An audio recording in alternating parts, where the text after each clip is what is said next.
ज्येष्ठ नागरिकांसाठी विविध उपक्रम राबवणारे विनायक कुलकर्णी यांची मुलाखत आपण ऐकणार आहोत. त्यांच्याशी बातचीत केली ऐश्वर्या बेहरे यांनी. नमस्कार श्रोतेहो, आज आपल्या स्टुडिओमध्ये विनायक कुलकर्णी सर आलेले आहेत. ते ज्येष्ठ व्यक्तींच्यासाठी गेली 15 वर्ष कार्य करतात. तर त्यांच्या या अनुभवाविषयी आज आपण जाणून घेणार आहोत. तर सर्वप्रथम कुलकर्णी सर, तुमचं स्टुडिओमध्ये स्वागत. नमस्कार. नमस्कार.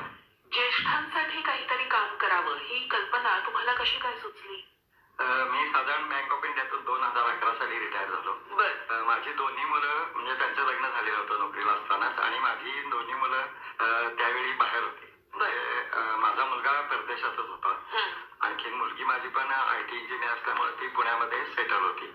आणि मग मी त्यावेळेला नोकरीत असतानाच असं ठरवलं की जी लोक मुलं म्हणजे बाहेरगावी परदेशात आहेत किंवा परगावी आहेत नोकरीनिमित्त, आणि जे पालक त्यांचे आपल्या घरी राहतात म्हणजे आपल्या गावी, तर त्या पालकांची अशी मानसिक तयार नसते की आपण मुलांच्या जवळ परमनंट जाऊन राहावं. बरोबर. आणि मग त्यामुळे ते स्वतःच्या घराशी अटॅच असतात, आणि मग अशा त्या वेळी ते आपल्या बंगल्यामध्ये किंवा आपल्या घरामध्येच राहतात. आणि मग त्यांना ज्या काही समस्या ओढवतील किंवा होतील त्याचा मी अभ्यास केला. आणि मग मी ठरवलं की आपण यावर काम करायचं. त्यांना बऱ्याचशा अडचणी येतात, बऱ्याचशा समस्या असू शकतात, आणि मग त्यावर सोडवण्यासाठी मी काम करायचं ठरवलं. आता समस्यांचा विषय निघालाच आहे, तर साधारण काय समस्या असतात? आता ज्येष्ठ नागरिक आपले मोठ्या मोठ्या बंगल्यामध्ये एकटेच असतात. म्हणजे आई वडील किंवा काही वेळा समजा पत्नी पुढे निवर्तली असेल, गेली असेल, तर वडील एकटे राहतात किंवा त्याची आई एकटीच राहते. आणि मग त्यांचे नातेवाईक असतात, पण आता सिटीमध्ये वगैरे ते लांब लांब राहतात, तर पटकन कोणाला बोलवता येत नाही. मग अशा वेळी समजा त्यांची काही शारीरिक व्याधी असतील, काही ज्येष्ठ नागरिकांना चालायचा प्रॉब्लेम असतो, पायाच गुडघ्याचं ऑपरेशन झालेलं असतं. पण अशा परिस्थितीमध्ये त्यांना घरामध्ये सगळ्या सुविधा आहे, पण सांगायला कोण नाही की माझं एखादं बाहेरचं साधं उदाहरण म्हणजे एखादे बँकेतले पैसे पासबुक जरी भरून आणायचं असेल, किंवा लाईटचं बिल भरायचं असेल, किंवा साधं OPD मध्ये जाऊन यायचंय दवाखान्यामध्ये, मग त्यांना रिक्षा सुद्धा बोलवायला कोण नसतं. आणि फोनवरनं काय पटकन अशा गोष्टी होत नाही. तर त्या मी विचार करून आम्ही ठरवलं की आपण एक केंद्र सुरू करायचं. आणि मग माझ्या आई वडिलांच्या नावावर मी उमाशंकर सेवा केंद्र, ज्येष्ठ नागरिक सेवा केंद्र सुरू केलं, आणि त्या माध्यमातून मी काम करायला सुरुवात केली. अजून समस्या म्हणजे एकटेपणा राहावं लागतं. रात्री समजा आई वडील एकटे असले घरात, आणि अचानक काहीतरी त्यांना हेल्थचा प्रॉब्लेम झाला, एखाद्याच्या छातीत दुखायला लागलं, तर त्यांना पटकन कुणाला बोलवायचं, किंवा दवाखान्यात जर जायचं झालं तर कुणाला सांगायचं, दवाखाना जवळच असेल असं नाही. मग अशावर त्यांना गाडीची व्यवस्था करून देणे, किंवा त्यांना पटकन फोन आला तर दवाखान्यात ऍडमिट करणे, असं ही सुद्धा गरज आहे आजची. मुख्य म्हणजे ज्येष्ठ नागरिक बरेचसे एकटे असतात, तर त्यांना संपूर्ण घरामध्ये राहताना आपण एकटेपणा जाणवतो, मानसिक त्यांना स्ट्रेस येतो. मग अशा वेळी त्यांना स्ट्रेसमुळे काही BP वाढण्याची शक्यता आहे, शुगर वाढण्याची शक्यता आहे, आणि मग त्यांना तो एकटेपणा जाणून देण्यासाठी त्यांना इतर लोकांच्या मध्ये त्यांनी थोडंसं मिसळलं पाहिजे आणि बाहेर पडलं पाहिजे. मग त्या दृष्टीनं असे जे समवयस्क लोक आहेत त्यांना एकत्र आणून जर आपण काही उपक्रम राबवले, उदाहरणार्थ आपण एखादा गेट टुगेदर घेतला अशा लोकांचं की जे एकटेच आहेत, तर त्यांचा तो स्ट्रेस जाऊ शकतो. म्हणजे थोडक्यात आपण सांगू शकतो असं की एकतर खूप वर्ष ही लोक कामावर असतात, त्यामुळे काम नाही हे सुद्धा त्यांच्यासाठी थोडस नकारात्मक भावना त्यामुळे येऊ शकते, असंही होतं. किंवा कुठंतरी मनामध्ये हेही असतं की आपण एकटे आहोत, मग आता आपण कुणावरती ओझर होतोय का वगैरे, अशा काही मानसिक गोष्टी सुद्धा त्यांच्यामध्ये येऊ शकतात. त्यामुळे थोडस मानसिक आरोग्य हे सुद्धा. आणि काही ज्येष्ठ नागरिक काही उघडपणे आपल्या मुलांना सांगू पण शकत नाही, ते सेटल झालेले असतात, त्यांची काळजी त्यांना आपल्या मुलांची असते.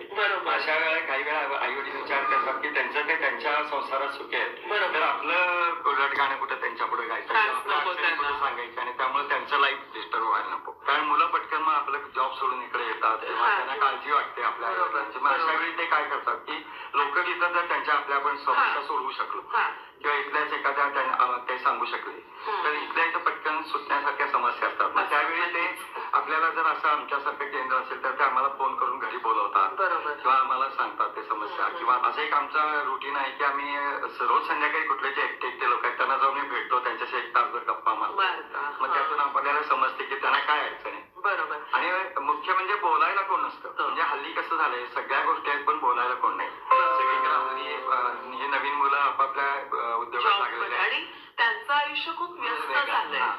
असतं आणि त्यांना त्यांचे प्रॉब्लेम्स आहेत. बरोबर. किंवा त्यांचा सुद्धा त्यांच्या कामात स्ट्रेस असतो. बरोबर. आपण साधारण आयुष्याचे 3 टप्पे समजत असतो की एक बालवय असतं, मधलं तारुण्य आणि नंतर हे वृद्धापकाळ किंवा ज्येष्ठत्व.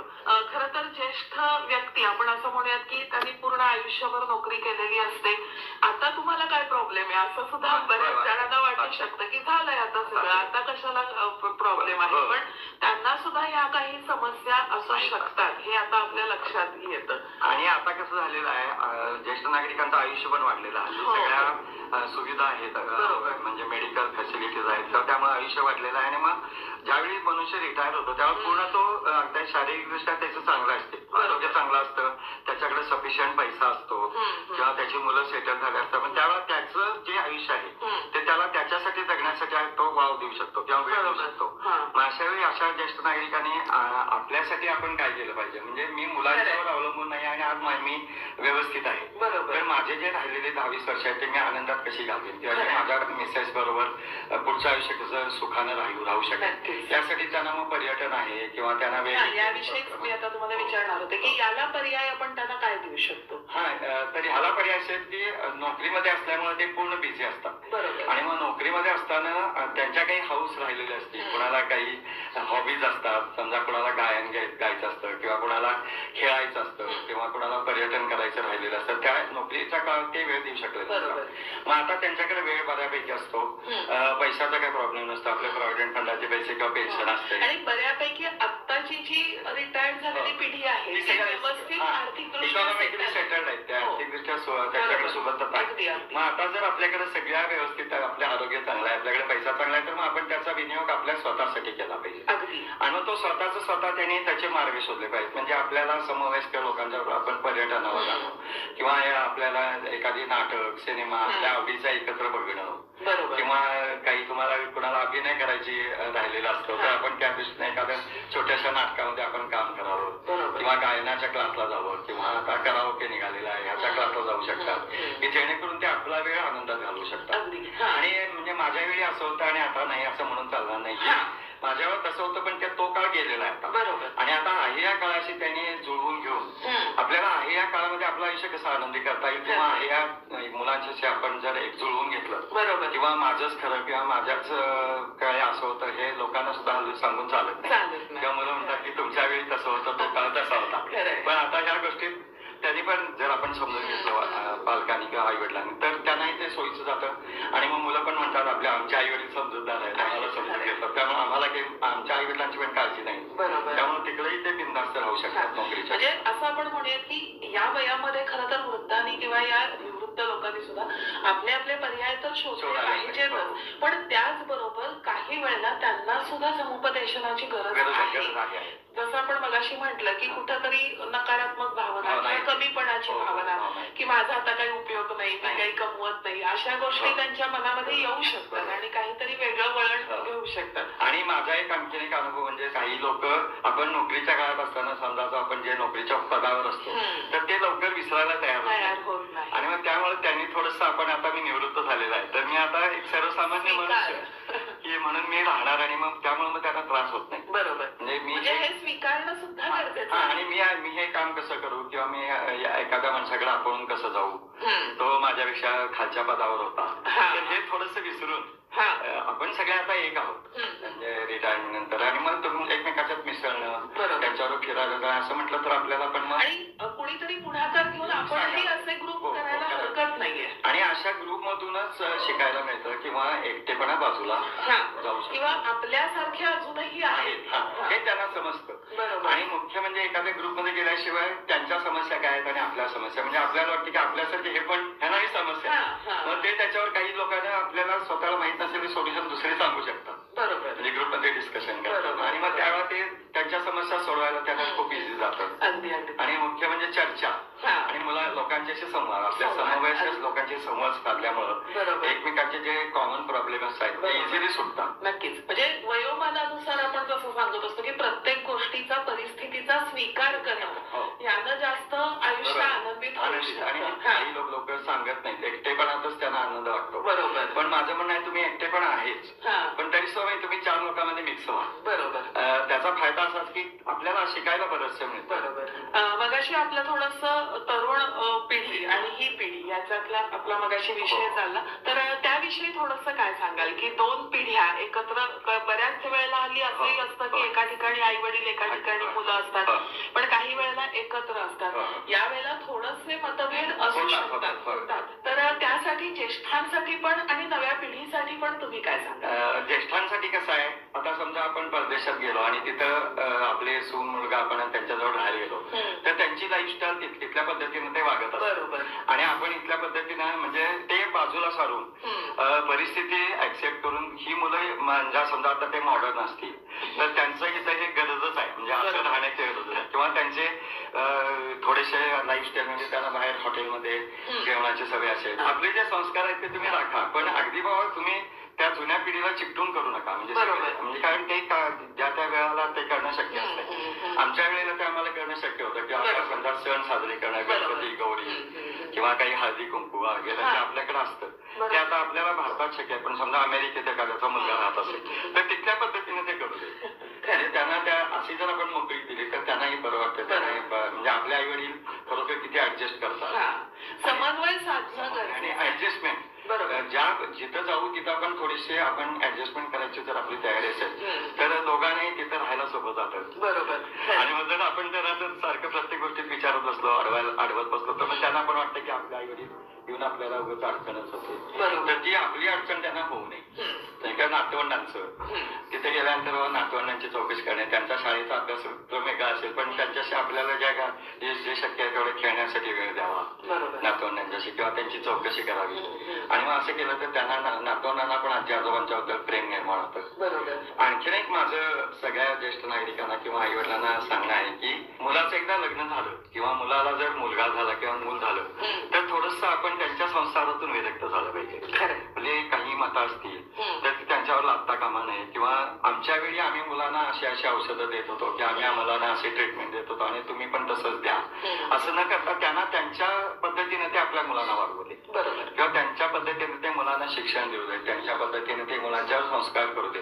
फक्त ते आपल्या जुन्या पद्धतीला एकदम पूर्ण सोडून नाही, एवढी फक्त आपण काळजी घ्यायची आणि सल्ले सुद्धा आपण निष्कारण प्रत्येक गोष्टीत सूनबाईंना किंवा मुलांना सांगताना बाबा तू आज स्वयंपाक असा करू नकोस, ही भाजी का केलीस असं न म्हणता त्यांनी जे केलेलं आहे ते आपण ऍक्सेप्ट करावं, आनंदानं स्वीकार करावा आणि त्यांच्या काही असलं तरी आपण त्यांचं कौतुक करावं. मुख्य म्हणजे कसंही झालं तर आपण जर सासूबाईनी सूनबाई काय झालं तर थोडंसं त्यांना बरं वाटतं की आणि इंटरफिरन्स करू नये, म्हणजे त्यांचं काय चाललंय तर त्यांना त्यांच्या पद्धतीनं त्यांना जगू द्यावं. उलट आपण म्हटलं पाहिजे की आता आम्हाला वेळ आहे, तुम्ही जाऊन फिरून या. सगळ्या बाबतीत आपण मुलांना स्वातंत्र्य दिलं तर त्यांनाही आपली अडचण होत नाही आणि मग त्यांनाही वाटतं की आपल्या आई वडील वर्षातून 1-2 महिने तरी आपल्याकडे यावेत. हेही दुसऱ्या बाजूला सुद्धा तेवढं. आणि मुलांच्या बाबतीत पण तसंच आहे की काही ठिकाणी असं पण असतं की मुलगा सून एकदम मॉडर्न असतात आणि त्यांना वाटतं आपले आई वडील जुन्या पद्धतीचे आहेत किंवा ते आपले एकदम सोडू शकत नाहीत ना, कारण संपूर्ण 50-60 वर्षापर्यंत त्यांचं आयुष्य आपल्या भारतीय संस्कृतीप्रमाणे किंवा पद्धतीप्रमाणे गेलेलं असतं आणि त्यांना जर एकदम मॉडर्न स्टाईल करा म्हटलं तर त्यांना सुद्धा ते तयार होणार नाही. त्यामुळे मुलांनी सुद्धा किंवा सुनांनी सुद्धा आपल्या सासूबाईंना समजून घेतलं पाहिजे की त्यांच्या काळामध्ये जे आहे ते त्या राहू देत, म्हणजे आपल्याला फक्त त्यांचा डिस्टर्ब होणार नाही किंवा आपल्या संसारात ते इंटरफेअर करत नाही. एवढं जरी झालं तरी बरंचसं आपलं म्हणजे जो संसार आहे किंवा त्यांचं जे लाईफ आहे ते सुरळीत होऊ शकतं, आनंदी होऊ शकतं. आणि खरं म्हणजे एकत्र कुटुंब पद्धती अशीच आहे, कारण आता कोण एकत्र राहतच नाही, राहिले तरी 2-4 महिन्यासाठी आई वडील येणारे असतात, कायमचे काय राहणार, त्यांना पण माहित असतं की हे आपल्याजवळ कायम राहणार.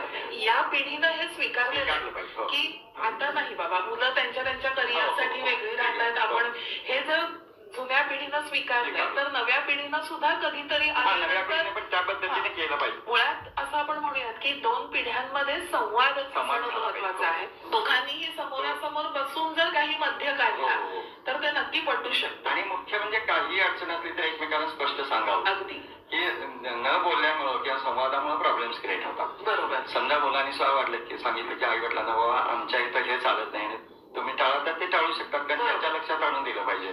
आपल्याला नाते टिकवून ठेवायची आहे, त्याच्यासाठी सुवर्णमध्य काढणं हे जास्त महत्वाचं आहे दोघांच्याही. आणि तसं ते काय अवघड नाहीये, म्हणजे करायचं म्हटलं आणि समंजस हल्ली सुशिक्षित आई वडील असतात, मुलं सुशिक्षित असतात. तुम्ही गेली 15 वर्ष या क्षेत्रामध्ये काम करताय, तर थोडेसे तुमचे अनुभव आम्हाला सांगा ना, की कशा प्रकारच्या व्यक्ती तुमच्याकडे येतात किंवा तुम्ही कशा पद्धतीनं त्याच्यावर सोल्युशन्स काढता. तर ज्येष्ठ नागरिकांनी मुख्य म्हणजे आपण एकटे राहतो, त्यावेळी काय समजा आपण आजारी पडलो किंवा काय झालो तर आपल्याला पाहण्यासाठी त्यांची जर मुलं लांब असतील तर इथल्या एखाद्या गरीब किंवा होतकरू मुलाला समजा दत्तक घेतलं किंवा त्याची आपण शिक्षणाची जर व्यवस्था केली. आपली मुलं आता जवळ नाहीयेत किंवा काही लोकांना मुलंच नाही आहे, तर अशा वेळी त्यांनी जर त्या मुलासाठी जर खर्च केला किंवा त्याचं शिक्षण केलं तर थोडक्यात त्याला दत्तक घेणे. तुम्ही नावावर दत्तक पत्र करू नका, की जेणेकरून तो ज्या वेळा तुम्ही आजारी पडाल किंवा तुम्ही एकटे असाल त्यावेळी तो पटकन हाक मारल्यावर तुमच्या येईल, बरोबर, तुम्हाला मदत करेल. आणि मला तर असे काही म्हणजे माझ्या अनुभवामध्ये मला एक आलेला उदाहरण की एक जोडी होती, म्हणजे डॉक्टर आणि त्यांची मिसेस. तर ते आमच्या ज्येष्ठ नागरिक संघात होते आणि मग ते अचानक दोघंही आजारी पडले, म्हणजे दोघंही ऑपरेशन त्यांचं पायाचं गुडघ्याचं झालं होतं आणि ते काहीच करू शकत नव्हते. त्यांच्याकडे पैसे बँकेत शिल्लक होते, सोने वगैरे होतं, पण त्यांनी ते कोणाच्याच नावाने केलं नाही. त्यांना मुलं बाळ पण नव्हती, त्यांच्या पुतण्यावर पण त्यांचा विश्वास नाही किंवा नातेवाईकांच्यावर. ते धर केअर सेंटरमध्ये ऍडमिट व्हायला तयार नाहीत आणि घरामध्येच ते पडून राहिले. म्हणजे त्यांनी इतके असहाय्य झाले की ते दोघंही घरामधून बाहेर पडू शकत नव्हते. मला त्यांच्या शेजाऱ्यांचा फोन आला आणि तर मी त्यांना पटवून कन्व्हिन्स करून काउन्सिलिंग केलं त्यांचं आणि जे काही तुमचं उरलेलं आयुष्य आहे तुम्ही तिथं व्यवस्थित राहू शकाल. मग तिथं त्यांना आम्ही ऍडमिट केलं त्यांच्या नातेवाईकांना घेऊन वगैरे. नंतर तिथे 2-4 महिने राहिले, पण त्यांचा विश्वास नाही कुणावर. आपल्या नातेवाईकांना त्यांनी काही सांगितलं नाही. नंतर पैसे असून सुद्धा खर्च करायला तयार नव्हते, प्रत्येक गोष्टीचा हिशोब मागायचे. नंतर सोनं वगैरे होती, दागिने माझ्या जवळ आणून ठेवा केअर सेंटर मध्ये, म्हणजे कोणावर विश्वास नाही. किंवा बँकेचे पैसे आहेत ते सुद्धा ते माझ्याच सहीने काढले पाहिजे.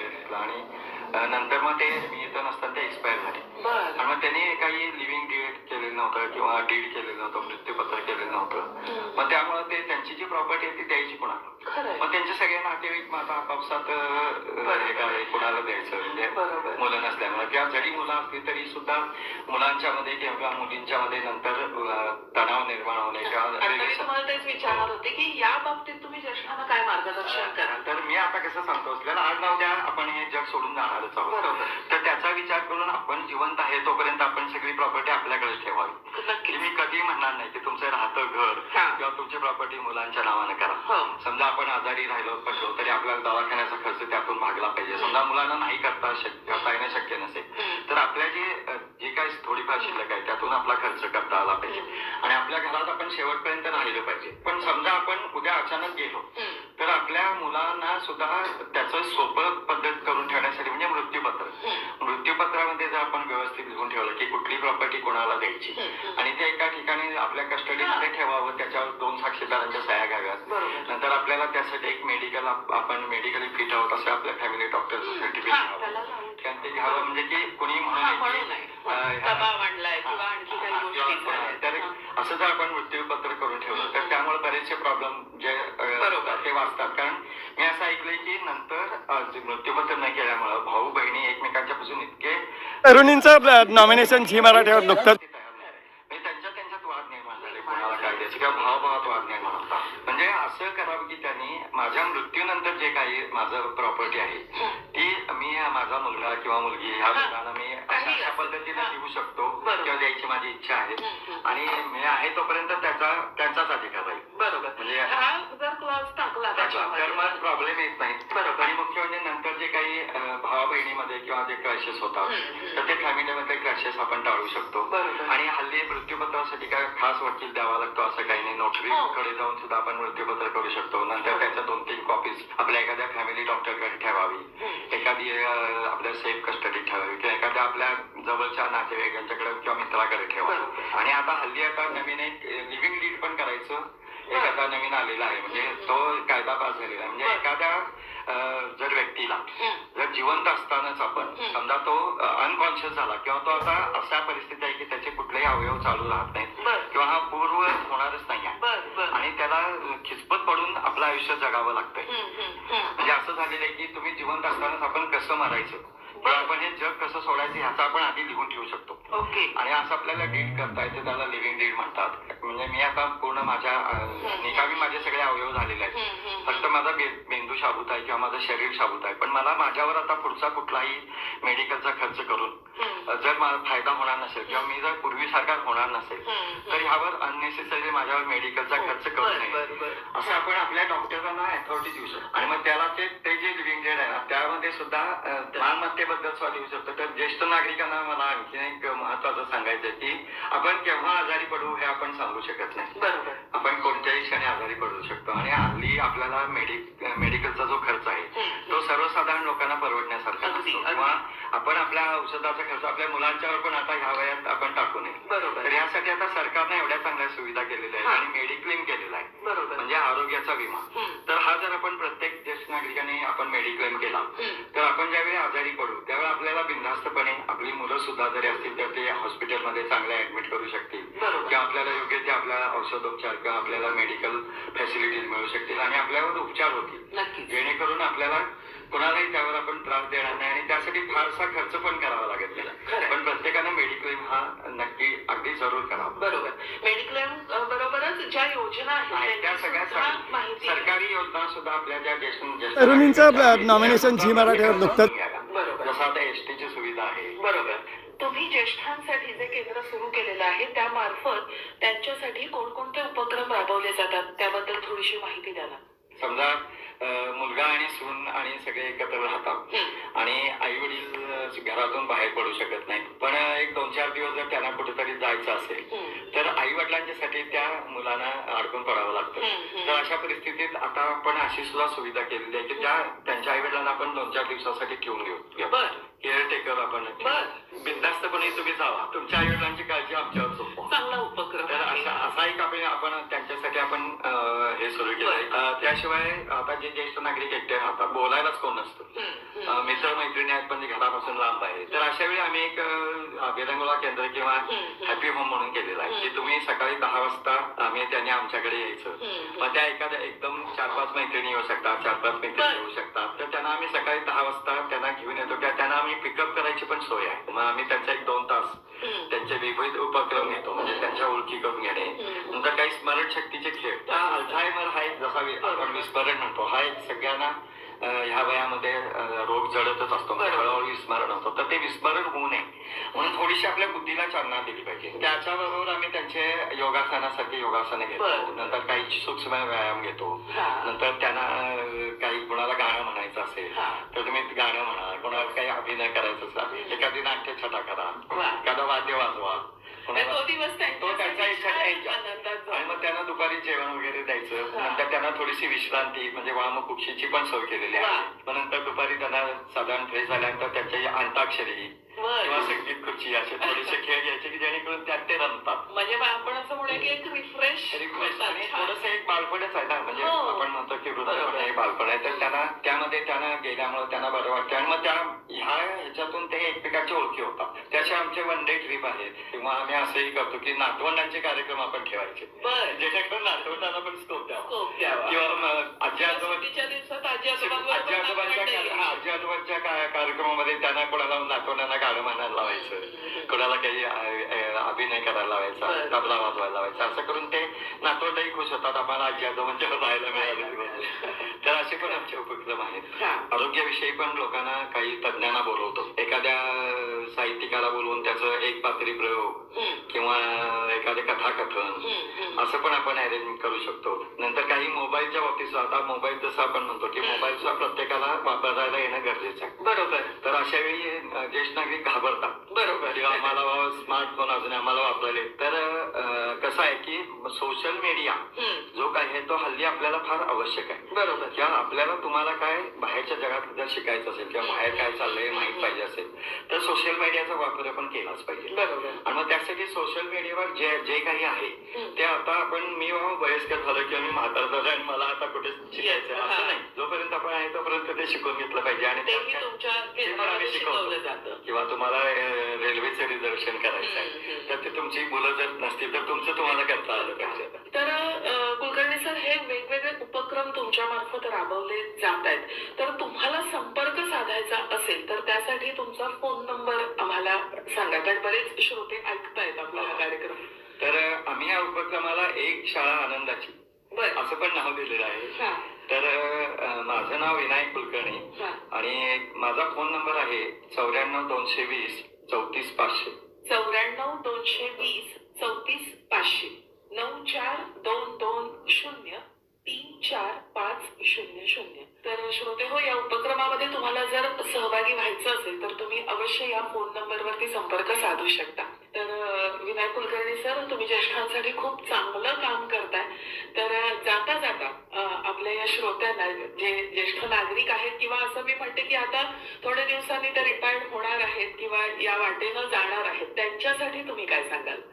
मी ज्येष्ठ नागरिक जे आता होणार आहेत किंवा जे सध्या नोकरीमध्ये आहेत आणि आज ना उद्या ते रिटायर होणार आहेत, तर त्यांना मी असं सांगेन की तुम्ही रिटायर झाला म्हणजे तुम्ही आयुष्यातून रिटायर झाला नाही. बरोबर. अजून तुमच्याकडं चांगलं शरीर आहे, आरोग्य आहे, तुमच्याकडे पुरेसा पैसा आहे, प्रॉव्हिडंट फंड आहे, पेन्शन आहे, तर तुम्ही तुमच्यासाठी जगा. नंतर तुम्ही आयुष्यामध्ये आनंद मिळवायचा असेल तर तुम्हाला मित्रमैत्रिणी यांच्या समेत राहिलं पाहिजे, निरनिराळ्या ग्रुपमध्ये तुम्ही जाऊन राहिलं पाहिजे आणि ज्येष्ठांच्यासाठी जे वेगवेगळे उपक्रम असतात त्यामध्ये तुम्ही सामील झालं पाहिजे. नंतर विविध आपल्याला करमणुकीचे मनोरंजनाचे कार्यक्रम असतात त्याला हजर राहिलं पाहिजे. नंतर काही ठिकाणी आपल्या मित्रांच्या सोबत आपण सहली केल्या पाहिजेत, मित्रांच्या सोबत आपण गॅदरिंग केले पाहिजे आणि एकमेकाकडे जाणं ठेवलं पाहिजे.